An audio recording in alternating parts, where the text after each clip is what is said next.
Je n'arrive plus à trouver de sens à ma vie. Est-ce que je suis en dépression? C'est une question qui me revient souvent depuis ma vidéo sur Frankel et je pense que c'est important de mettre un petit peu les pieds dans le plat pour bien différencier les choses. Parce que la réponse, elle n'est pas forcément oui et elle n'est pas forcément non. En psychologie, on peut facilement confondre 2 expériences qui vont se ressembler sans être identiques. D'un côté, la dépression et de l'autre côté, ce que Viktor Frankl appelle le vide existentiel. A priori, ce sont 2 expériences qui ont beaucoup de choses en commun. Dans les 2 situations, la personne qui se questionne va se dire: «Je ne sais même plus pourquoi je me lève le matin, plus rien ne m'intéresse, j'ai l'impression que ma vie n'a plus de sens». Bon, alors comment est-ce qu'on distingue les 2? La dépression déjà. La dépression, c'est un trouble psychique. Un trouble psychique qui va modifier très profondément notre manière de ressentir, notre manière de penser, notre manière d'habiter le monde, notre manière de nous percevoir, qui a un retentissement physique. La dépression peut, pas tout en même temps, mais souvent beaucoup, de ces critères, peut entraîner de la perte de plaisir, un ralentissement psychique, un ralentissement physique, une fatigue importante, heu, souvent un sentiment de culpabilité, souvent une difficulté à se projeter dans l'avenir et parfois même des idées noires, autrement dit l'envie d'en finir avec sa vie. Dans cet état-là, effectivement, il est très difficile de ressentir du sens. C'est bien compréhensible. Oui, tu es d'accord avec moi.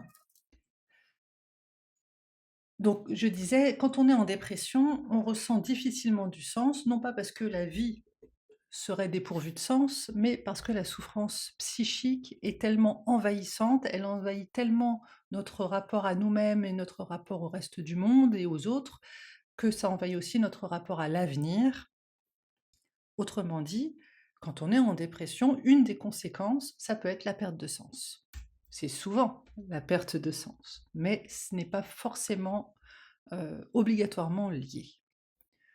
Le vide existentiel de son côté, en tout cas le vide existentiel tel que Viktor Frankl l'a décrit, ce n'est pas une maladie, ce n'est pas, une situation, de désespérance. On peut être tout à fait fonctionnel au quotidien. C'est une question qui est plutôt de l'ordre humain, c'est-à-dire qu'une personne va continuer à travailler, à avoir, des relations sociales, à fonctionner et se demander: «D'accord, je fais ça, mais pourquoi faire? Qu'est-ce qui compte vraiment? Quel est le sens de ce quotidien qui ne me rapporte pas de joie?» Ici, c'est pas vraiment l'élan vital qui est touché, c'est la direction que l'on va donner à notre existence. Ceci dit, donc là je vous décris rapidement dépression et vide existentiel. Les choses, vous le savez, sont rarement aussi simples parce que le manque de sens, la perte de sens, ça peut aussi être le langage d'une souffrance et ça peut apparaître après un traumatisme, un burn-out, un deuil, ça peut être après une rupture, ça peut être, voilà, un moment où on va perdre des repères et ça peut même être, sans qu'il y ait de trauma, heu, évident, ça peut être un conflit psychique profond et donc en fait, derrière la question du sens, il y a une autre question qui va d'abord demander à être entendue. Je pense que c'est là que la psychanalyse et la logothérapie peuvent dialoguer de manière très efficace et de manière très intéressante, parce que Frankl, il nous invite à réfléchir à la question du sens. La psychanalyse, elle nous invite à nous demander ce qui, dans notre histoire, dans notre inconscient, dans nos blessures, va rendre cette question si douloureuse aujourd'hui.